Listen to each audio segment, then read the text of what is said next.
Hey there, guys. Here we are today again in the shop. I had a lot of fun making that video on the 445, 455 that I put up a couple weeks ago, and really enjoyed the comments from a lot of you guys. I know there's a really strong following of those old mowers, and I really enjoy them, and I could tell that a lot of you guys out there really liked them too. So I thought maybe it would be fun to maybe stay with the theme of kind of talking about some of this tiny equipment here, and maybe I would do a couple videos on mowers. So I myself spend a lot of time on these things. I probably keep 4 or 5 acres kind of nice around the house and the farm access fields and drive and things. So I spend hours and hours on these, and I really appreciate high quality equipment like this. So I wanted to kind of talk about maybe the X700s as well as a follow-up to that video. And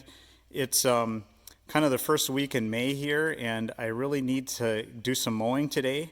And kind of like that other video, I figured I better pound this one out because I need to use this thing today. So, but I wanted to take a video of it while it was all pressure washed and clean yet from when I put it away last year. So so I just kind of start with the X700s here. So from that previous video, guys, on the 445s, there was kind of a brief period where these were called the 485, 495, 585, 595 for just a few years. And then Deere kind of transitioned to these 700 models. This guy here is a 740, which is a two-wheel drive diesel, really a favorite of mine. So I'm mainly going to talk about this one today, but maybe I'll sprinkle in a few comments. I've owned a lot of the gassers. I've owned a lot of the previous version and the later version of this mower as well. Like the previous would be like 485, later would be like the X730, X750. But maybe I'll just sprinkle in some general comments on the X700s across the board. But maybe just to lead the video off here, in general, these X700s, they really follow that same kind of general powertrain layout that the 445, 455 set, back in the 90s, where you've got the battery up front, followed by the engine, followed by the cooling pack, shaft drive, decks, the tough torque transmissions, just really heavy duty, bulletproof hardware here. So kind of like that last video, guys, I thought maybe I would talk about maybe the good, the bad, and maybe upgrades that you might want to think about doing to these. So first of all, I'll start with the good, and there's a lot of good things about these mowers, and in my opinion, these are the only really riding mower worth owning. They are just, they're well-built machines. So from the previous video, guys, I complained about the 445, 455 multi-piece hoods and how they crack. They're kind of sensitive as people are handling them. The material is kind of fragile. There was a really nice improvement when Deere stepped up to these, this version of tilt hood and styling. So, to tilt these guys, you just pull up in the center, you pull it up till it kind of locks there, and you have really nice access for daily, general service type stuff and oil changes. And if you do want to pull the hood completely off, you just, I only have one hand here today, but you kind of take one hand in the grill and the other on the top of the hood, and it kind of rocks right out of these little tracks here. So once you get the hang of it, it's just, it's a couple seconds to pop the whole hood off, and you can get access to the battery and the whole front of the engine. Just really a nice service update for them when the tilt hoods came out on these. And really, once in a while you'll see one of these cracked, but they've really got to take an impact to crack these. Whereas the 445s, you see these all the time where like the hood tops are bashed in or the tabs are busted on the side shields. They're just so fragile. These are a lot more tolerant to misuse. And one thing I did want to mention though is on the 445 video I talked about tying the hood down like with a bungee if you're going to trailer on the highway with it. These I really haven't had any kind of issue with that with, but if you guys do buy one of these and you're trailering at home and you are going to be on the highway, one thing I have seen a lot is on the kind of toolbox cup holder here. You guys can see that little lip there that covers the power port.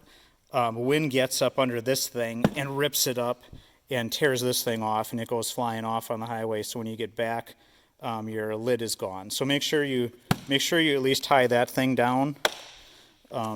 If you purchase one of these and are going to be on the highway with it. The other thing, that was a nice improvement is I talked about here my 445s over here. I talked about how these guys, the gasser ones anyway, with the muffler up front, really always melted these kind of these vertical slats in the grill plastic. I haven't really seen any of that with the X700s. That seemed to be fixed pretty nice. Another nice thing, when Deere went from the 445 to this platform, that year that they went to the 485, you got the modulated deck PTO engagement, which is really nice. So you guys might know on the older ones, when you kick that PTO on, when you engage the PTO lever there, it was just really put a shock into the flywheel and drive line to get that deck spinning up. With that modulated clutch engagement on these, along with especially this one with a diesel, it is just like butter when these blades are spinning up. It's just a huge improvement. I should have mentioned it in my previous video for the 445, but actually I typically only go up to about half throttle when I kick that on, so I'm not putting so much shock into the drive line. I just kind of give that thing enough throttle so that it doesn't kill the gas engine. And then I throttle up from there after the clutch is fully engaged, because when you bang that thing on at full throttle, it's really aggressive, and I think it's probably the main thing that actually takes out those gearboxes rather than wear. I think it's all the engagements, the high-speed engagements kills those. But these gearboxes on these with the modulated PTO, I don't think I've ever had to get into one of them. As long as I guess we're down here on the floor, I also wanted to talk about the 7-iron deck. So I complained about kind of on the 445s in the last video, I kind of complained about how, the deck shells on these old 54s were pretty thin and kind of rotted out easily. You can see this one's been re-welded a couple times. They're prone to cracking out at the mounts. But once you kind of stepped up to the 700s and these kind of came out in the mid 2000s, the 7-iron became available. And if you guys are shopping for one of these, boy, this is the deck you want. This is a fully stamped 7-gauge steel shell, and then it has reinforcement around it in certain areas. And the bearings are larger, the spindles are larger. It's really a legit commercial grade deck. So if you guys are buying one of these things, you try to find one with a 7-iron. You won't be disappointed. The cut quality is great, and they are just really built to handle abuse. So these decks are the real deal. There were a couple different versions of these. So what I have on my tractor here on my 740 is like the earlier version, and you can see it has these swiveling caster wheels up front here, and then fixed ones in the back. On my pallet racking here, I've got I do have an example of the later gen ones. Climb up the ladder here. You can see they changed these to kind of the fixed setup. Personally, I kind of like the older gen a little bit better. I kind of like how that front caster kind of follows the contours and kind of that wheel kind of casters around as you're making turns and things, rather than this style, which kind of slides. I don't know if this was a cost reduction or why this was done. I also think maybe when they switched to this style, they went to a non-greasable axle, whereas on this guy down here, it's fully greasable, and it's really a commercial grade thing. I think these are the Coulson brand, made in USA Coulson wheels with grease zerks on them. The cast ring mechanism, you guys can see the little axle there, is also greasable. The deck spindles themselves, of course, are greasable.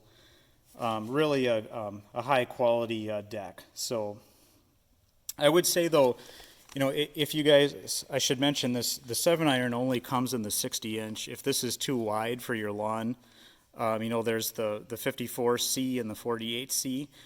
And I will say that even the yellow decks, those yellow decks that are not quite as beefy as this deck, they still outperform this thing. So the old 54, I've had a lot, with the yellow decks on these, I've had less issues with kind of the wet packing and the gumming up of the material.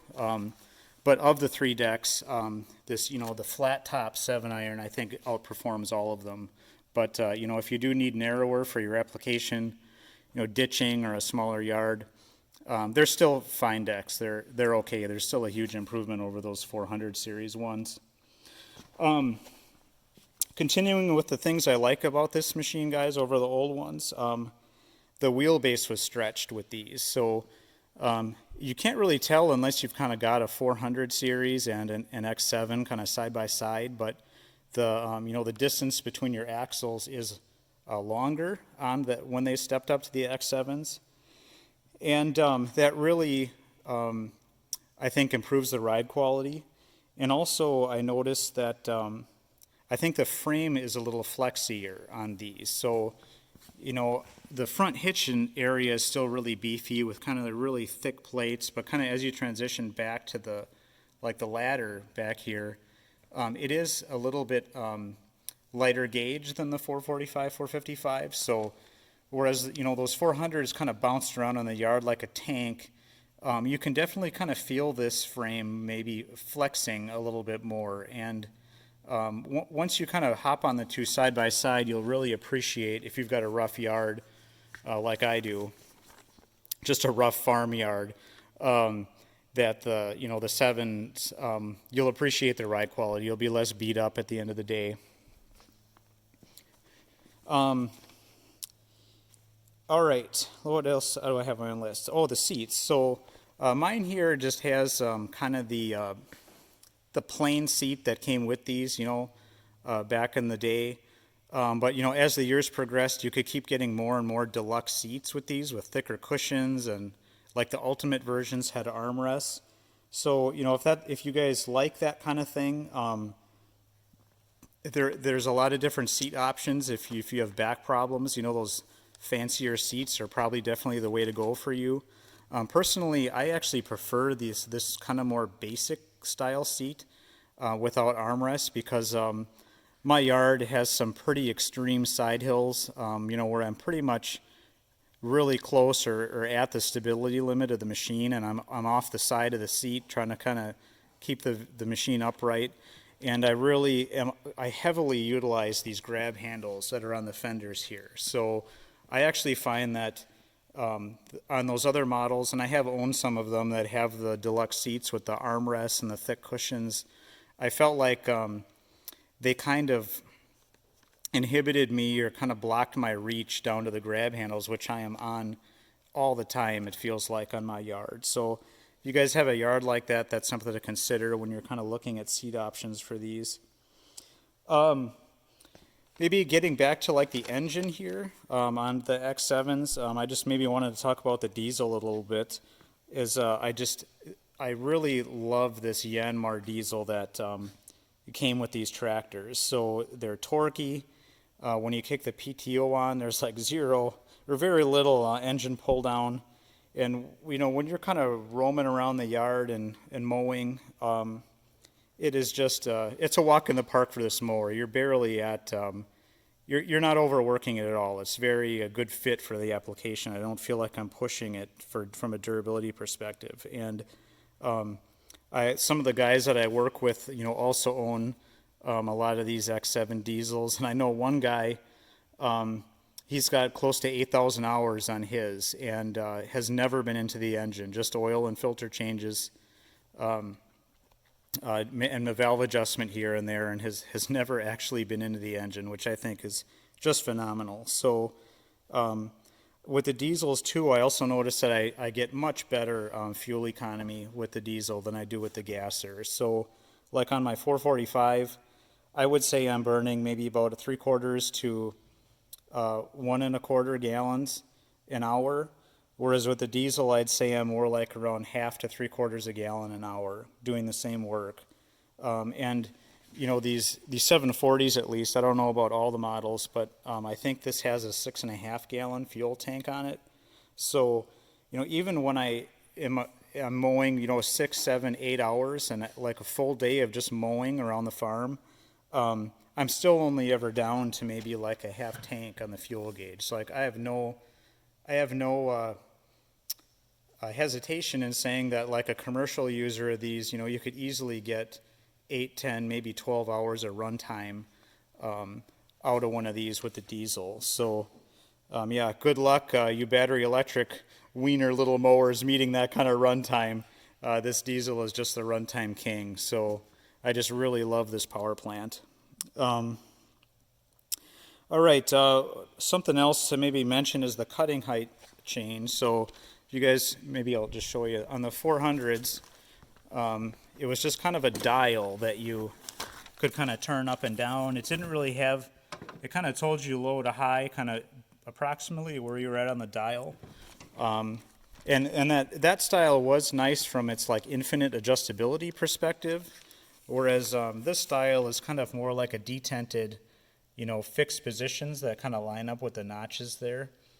I actually kind of prefer this dial just a little bit because typically I'm mowing at 3 and I can set the dial at 3, and then when I level the deck, I can set my deck leveling so that I'm actually cutting at 3 inches. So I won't get into this too much. You guys have probably leveled decks before, but you typically want to level your deck so, you know, that front tip there that's facing forward is actually leaned down a little bit. So you want the front of the blade a little bit lower than the rear of the blade by about 1/8 to 1/4 of an inch. So typically I'll set the front of the blade at that cutting height that I want to be, 3 inches for example, and then the rear would be, you know, 3 to 1/8 to 3 1/4. So, but it's nice that you actually have an absolute reference with the 700, so you actually know where you're at instead of just kind of the high, low, medium that was on the previous series.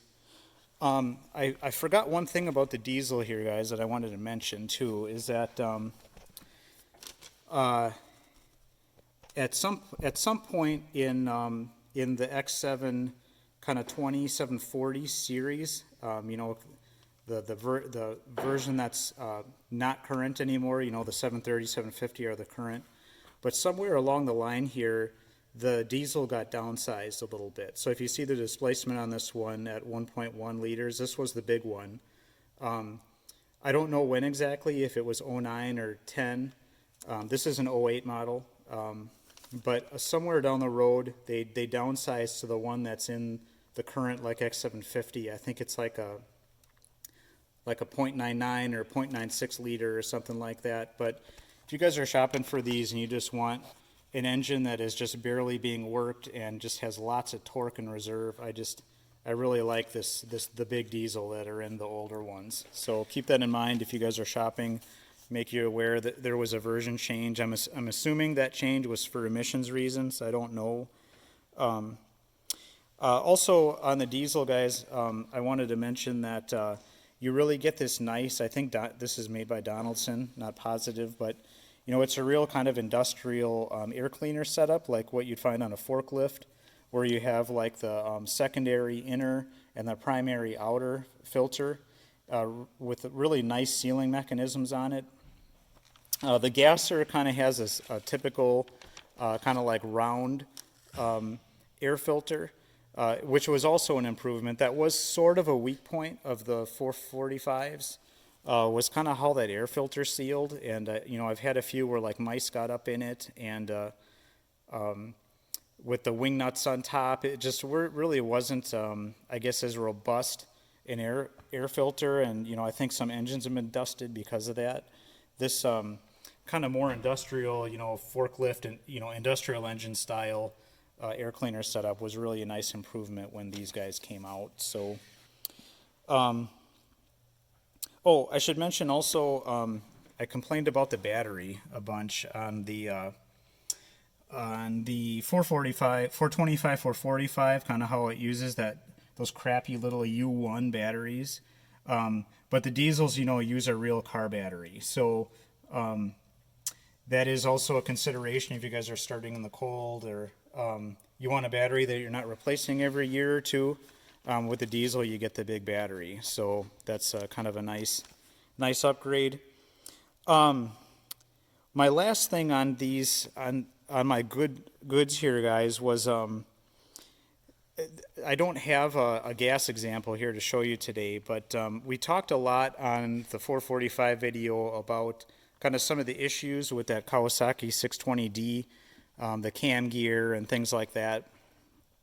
Once you stepped up to this body style of tractor, they got a different engine. So they went from that 620cc 620D to, I think it's a 745 cc Kawasaki, and that engine in the gassers, it did resolve a lot of the issues with the 620. So like, I think the plastic cam gear thing was fixed. The aluminum valve cover, issue, where the plastic valve cover would leak oil all over your plug boots and things like that. The 740 5cc engine fixed that right out of the factory. That engine really, it doesn't have a lot of weak points. It's, I would say, generally a good engine. I haven't seen a lot of issues with them. But I also really like that. Even with some of the issues with the 620 engine and those guys, I would say maybe I'm nostalgic about that 620D engine a little bit. I guess I just never felt like the 745cc kind of had the same, appeal or heart that the old ones had. But it's an okay engine. So. All right, I'm going to move on, guys, to maybe the shortcomings of these tractors here. And one thing I need to make sure I don't forget about is that, especially if you guys buy one of these with the 7-iron, this is a heavy deck. So this, I believe these are like 320 pounds or so. For an average strength guy, it's a heave to lift this thing up vertically to clean the underside and things like that, change blades. And on mine, you guys can see that I kind of have some angle iron welded to this bracket that holds the lift arm on, the deck lift arm. When I bought this tractor, this mount here was cracked out and kind of flopping around, so I kind of added some. You can see I added a little bit of angle iron on the top and then this vertical piece here, and I've never had any cracking after that. But I think that, maybe this 7-iron came along later or something and wasn't really tested, for long-term durability, or something was missed here where I think that extra weight wasn't accounted for. So if you guys buy one of these that have had the 7-iron bouncing around on it for hundreds of hours, before you're going to purchase it, make sure you crawl underneath the tractor and look at this bracket. If it's all cracked out, I know Deere, I think, sells like a retrofit kit where you can just buy this piece kind of with that angle in the back and stuff. I think you can grind off this existing one and buy one as a service kit. I just reinforced mine and kind of left what was there, but this could be something that could be a selling point to, talk down the seller a little bit if you crawl under and find that the thing's flopping around, because it's going to be, you're going to have to take this to a weld shop or do it yourself like I did to get this beef back up again. So I also wanted to talk about the lift arms while I was down here. So let's go look at the 445 first. So this was a complaint when the 7s came out for me anyway. It was that, the 445, 455 lift arm is really simple. It's just a lift arm with a hole in it. There's kind of this U-bolt that goes through a hole in the lift arm. There's nowhere for it to go. It's just pin to pin. When they came out with the X7s, they went, to these stupid drive-over decks and stuff. And when they did that, they changed that, pin to hole interface with this stupid hook thing. So, you're supposed to be able to just drive forward into it. But, what happens, especially on the 7-irons, is that, this heavy weight of the deck just keeps racking on that lower fork and wearing the heck out of that material. And you got to keep, on mine anyway, I've probably welded on it twice already to build up that wear interface. And also to kind of build up like the pin on, or the bracket or the hanger on the deck itself, because those interfaces just wear into each other, where I would much rather just have had a pinned interface here, just like the old ones had. I think, I feel like Deere kind of compromised the strength of this whole system by trying to make it like easier to drive on and off, and I prefer just to jack the front end of the tractor up and slide the thing out and do it myself rather than have like this goofy interface here. So, all right, so I did have another one here. So one other problem I've had with this deck, I love this deck, but there's just kind of these few nitpicks I have with it. So if you guys are shopping for one of these, make sure you look at this hook too. So this is the hook on the front of the deck that's welded, and it holds, it pulls on the tensioner pulley here. So on mine, several times already, you guys can see that there's kind of weld on the front face of it. What happens is that that hard, spring wire material, as it's vibrating, keeps wearing into that surface of that hook, and eventually wears through the hook and will break it off. The deck hook, I should say. The spring is the harder one, so it wins. So what I've been doing on these is, I've had to weld on this one to kind of build that surface up a couple times. And maybe the second time I did that, I also added this, I don't know, I think this was either vacuum line or maybe fuel injection hose or something. I pushed that over the end of the spring, and I've really had I haven't had to build this thing up again after that. Like, I think that helps buffer the vibration a little bit. So this might be something you guys might want to do. Make sure you look at it when you're shopping to see if it's an issue. You might be able to get a better deal. And when you get it home, if you do this fix, maybe do the same thing and push some hose over it to keep that from happening. And the other issue, guys, let me climb up on my ladder again here. So one other problem I've had with that 7-iron is,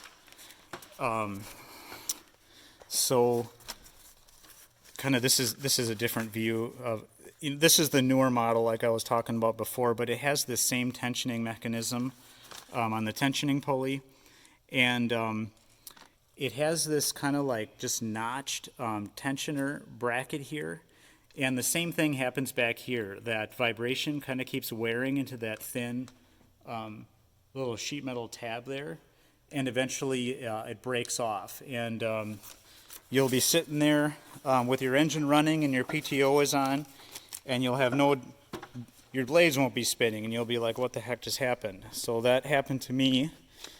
And instead of replacing it with that crappy little hook bracket that I just showed you, I was digging around in Deere parts catalog, and I was looking for something more robust, and I found this thing, and it's more of a traditional bent bracket with just a hole in it. So it's got lots and lots of meat and tear out there.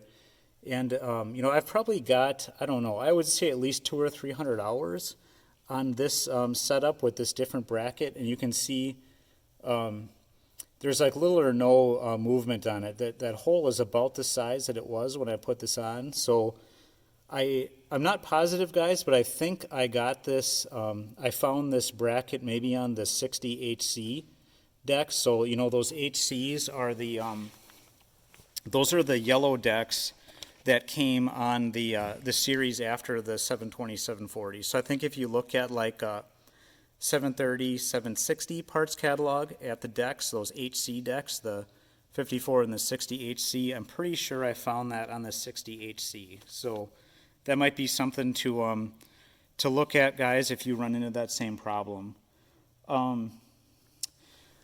One other thing on my list here for my slight dislikes is that I really like the short fenders on the 400 series, the 445, 455. So when you're sitting here on the seat and you're on a side hill and you're close to tipping over, or you're looking over the side and you're trying to see if you're going to run over something, or if you're mowing up on gravel and you're trying to keep your tire just up on the gravel to keep the edge of your deck out of the gravel.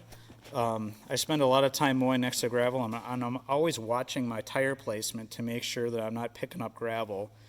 On the 700s here, or that interim series after the 445, these fenders got wider, and even though the tires are the same, so these tires are the 26 by 12 12s, you can only see maybe the last inch or inch and a half of the tire. It kind of makes it harder to see exactly how the mower is placed. And let me hop on the 445 here to show you guys what I mean. Actually, I can just stand. So when you guys are sitting in the seat here, I mean, you can see maybe the last 6 inches or more of the tire, and I really like being able to see exactly where I'm at. So I actually prefer this mower when I'm kind of riding up on the edge of gravel or a curb and I'm trying to see exactly where I'm at. So a slight dislike there. Okay, so this has happened to I've seen this a couple times now on my buddy's mower once also, is that these halogen headlight bulbs that are used on these guys get really, really hot. And sometimes if someone doesn't have it latch into the socket well, I've seen it where these have popped out, and then when the hood is closed, these will be hanging vertically, and they'll lay get my hand here, they'll kind of lay like on one of these slats, and I've seen it where that halogen bulb will melt a hole right through the front of the grill. So if you guys replace any bulbs, or even when you're washing it, just keep an eye on those sockets and make sure they're latched and in a vertical or in a horizontal position like you see it here. So keep an eye on that, because that front grill piece is not cheap. So, and it's kind of part of that entire, the headlight part itself is separate, but it's still a pretty large expensive piece to buy from the dealer. So okay, so on my 400s, these are the screens that you open up, guys, when you want to either access your fuse, your load center, your fuse block there, or clean the cooling pack out. But on multiple of my mowers that I've had of the 700 series, guys, I've had trouble with the fuses in this fuse block here. You can see it's a really cheap, like 4 fuse. These are the full-size ATCs, but there's no gasketing, there's no cover on it, and I've had a couple instances now where I think it's usually that 30 ampere. There's corrosion between the fuse and the terminals, and the mower will either like stop in the middle of mowing, or it won't start, or like you'll key on and some things will work and some won't, or it'll be really intermittent. If you guys run into that, pull this fuse and wire brush the terminals, wire brush the fuse. Sometimes like bending the pins of the fuse a little bit helps to make the contact better. But yeah, I'm not a fan of this fuse block here. I've also kind of searched a couple times to see if anybody like makes a nice like 4 fuse sealed replacement for one of these. That would be a really nice. I think if someone came up with a retrofit kit, they'd sell a lot of them. But if you guys have electrical issues with the thing like acting funny when you key on or it won't key on, pull these fuses and take a look at all the connections in that fuse block there. And when you're pressure washing it, try to stay, don't blast right in that area. Just kind of clean it lightly, and try to keep the water out of there. What I find is kind of like grass all builds up and stuff because the cooling pack is drawing air in through this whole area, and grass and stuff gets all packed in the terminals and behind it, and kind of causes problems with rotting those connections out. Back to the engine, guys. One of my complaints about that 745cc gasser that's available in these, in the 720, 730, is I have owned a couple of them that had a lean surge, and it seems like maybe those were tuned like kind of maybe a little bit too much on the edge for emissions, and they're just running just too close to being too lean all the time. And I've had a couple that I've had to like bring the idle screw up a little bit to get them to stable out. They always run fine at wide open throttle at load, but starting it and idling it or part throttle, they'll kind of be loping around. I also find that like that 745cc in the new ones, like the valve adjustment, I don't really care for too much. Instead of just using a simple kind of set screw and jam nut setup like the 445s had. It kind of uses like this stupid like cam mechanism, which I have never really found real intuitive to use. So yeah, I kind of like the valve adjustment mechanism on the older ones better. But luckily, it's not a huge issue. You're not into your valves. That a lot of owners will probably never even run the mower long enough to do a valve adjustment. But yeah, just one point there. And then kind of maybe my last point I wanted to make on the negatives was maybe just in general the styling of these. So I really liked the 445, 455, and I think in my last video, guys, I had a 10 series 7,000 size row crop tractor in here, and you could really see the likeness of how Deere was kind of matching the the little baby lawnmower to their their bread and butter, large ag row crop product. Whereas kind of like I think when Deere came out with these 700s, they kind of went with kind of more of this like Ford Taurus, kind of suburban homeowner, kind of wussy, bubbly styling, like on the fenders and stuff. And I never really cared for it, I guess, too much. I really like the tilt hood and everything, but I kind of prefer the more aggressive look like the 7R, 9R, modern Deere tractors have. I really wish they would have kind of held to the design scheme of making it look like a little John Deere row crop. But yeah, minor issue for most people, and probably for most people buying these in suburbia, maybe they like that. So, all right, just had a couple last things to mention here, guys, about upgrades. So. I talked on my last video about upgrading your 445 to LEDs to kind of get kind of that modern looking lighting, better lighting, more modern looking lighting. And on these 700s, they came with those halogens like I talked about, which are very bright but also very hot. And the rears were just standard incandescent in the back. So these you can upgrade, and kind of what I've found, guys, are for the headlights, there's different brands. Unfortunately, I haven't been able to find like a US-made LED. This is a brand that has worked for me on the headlights. It is the style that kind of looks like this. So if you guys go on Fleabay or whatever, there's different versions, but what I found is that, not all of these crappy Chinese LEDs work with every application. You'll plug them in and some will work and some won't, or maybe just one will light up and the other one won't.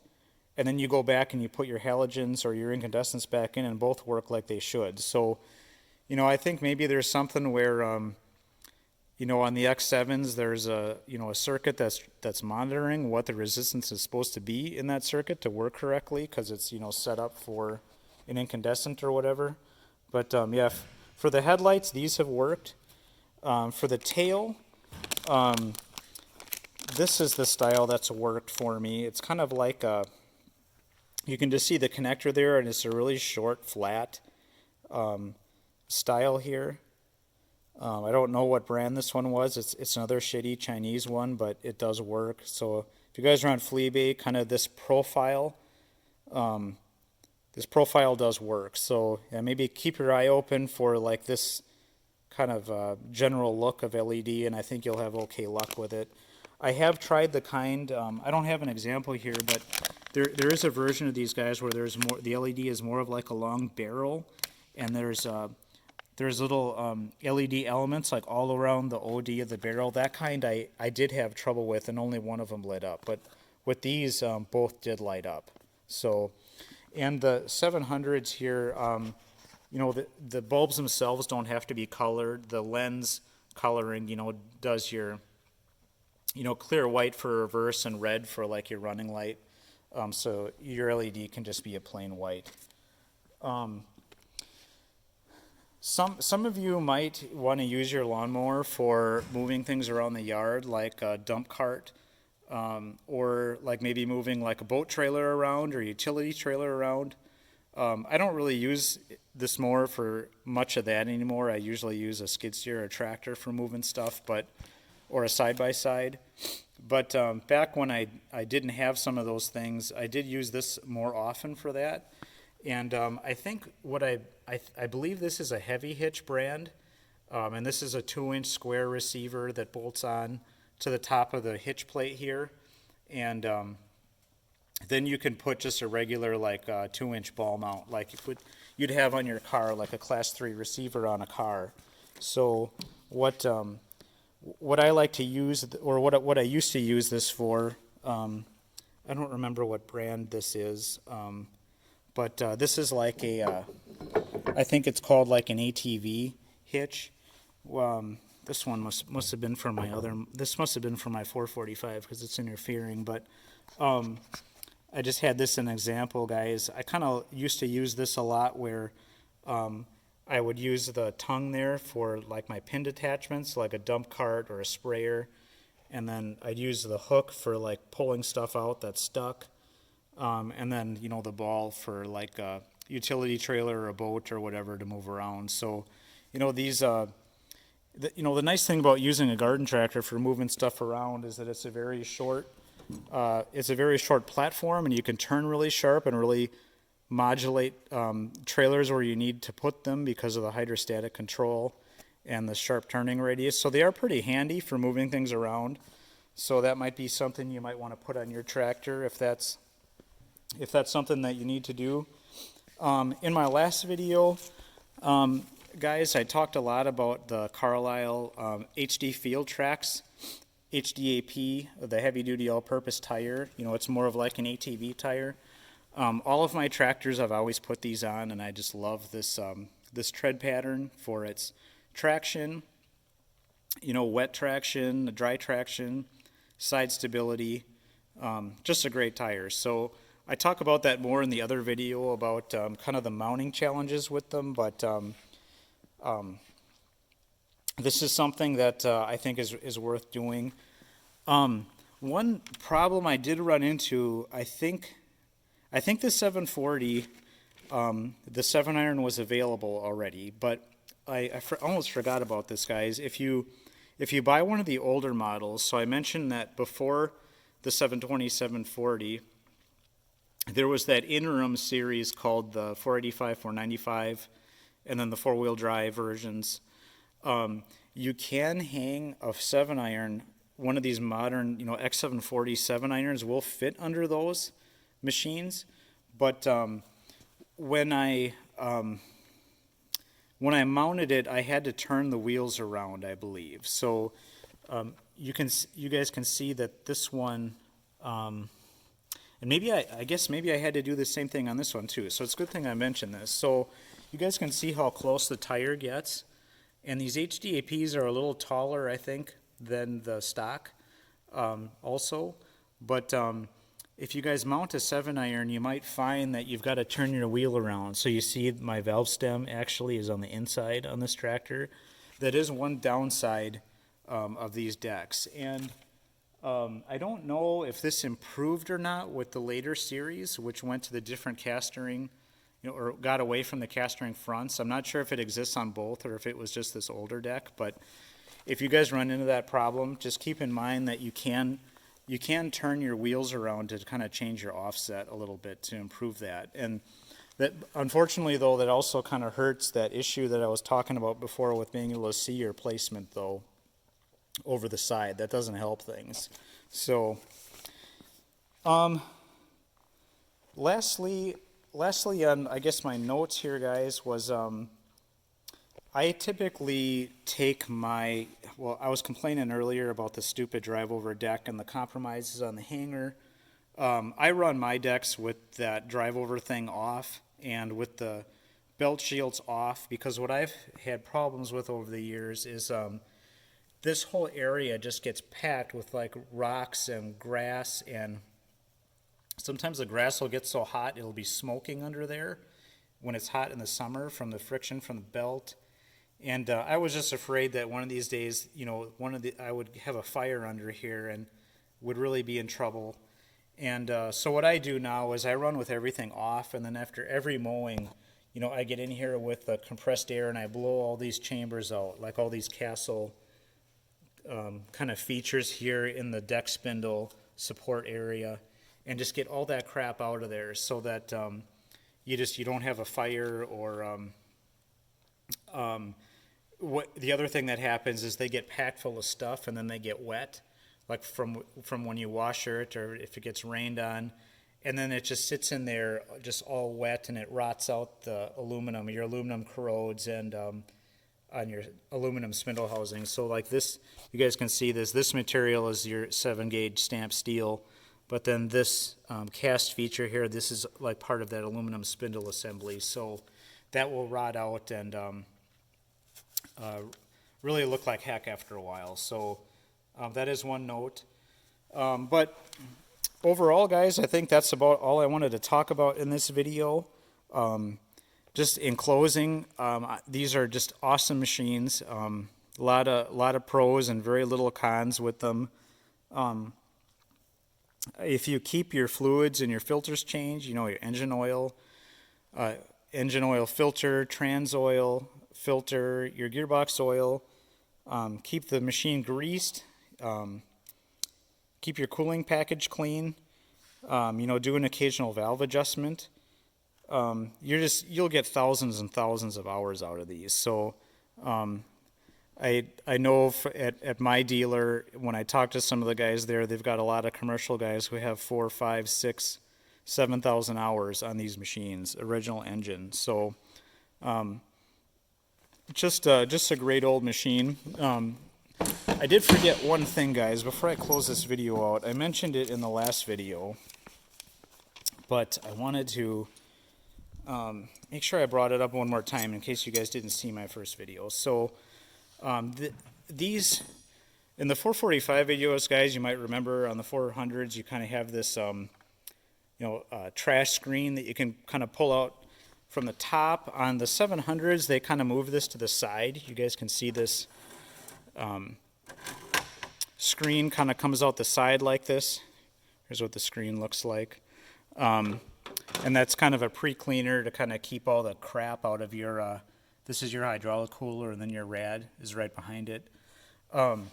This is kind of the same issue as the 400 series, the 445, 455, where it's just really hard to blow the stuff out of here. I really like using this this air comb. So it's like a blowgun with a long nose on it, and then at the end of it, I believe this is the 2-foot version. I think this is the 24-inch version, and there's different lengths that these come in, but I've kind of found this one to be my favorite length for most general things. But anyway, you can see that on the end of it, so the end is plugged. The end of it's plugged, and then there's these holes that kind of blow 90 degrees out the end, so you can really get that. You can really get that in there and then blow, 90 degrees vertically and blow the crap right out the front of the cooler. So, and you can also use it on the front of the engine here and blow the other way. So, I believe the company that makes this is called IPA. I think that's the same company that makes like the grease joint rejuvenator and some other things. But yeah, I think that's all I wanted to cover there, guys. I've already been talking here for, I didn't think this video would go this long, 50 minutes. But I think that's everything I wanted to cover for now. I really appreciate your guys' comments on the last video. I hope you guys enjoyed this one. Kind of my detour here on talking about some of these little equipment. Maybe in my next video I'll get back to the big stuff. But this was a fun detour for me. So have a good day, guys. Happy mowing, happy wrenching. Get out there and enjoy the sunshine. We're going to do some mowing today now. Have a good day. Bye.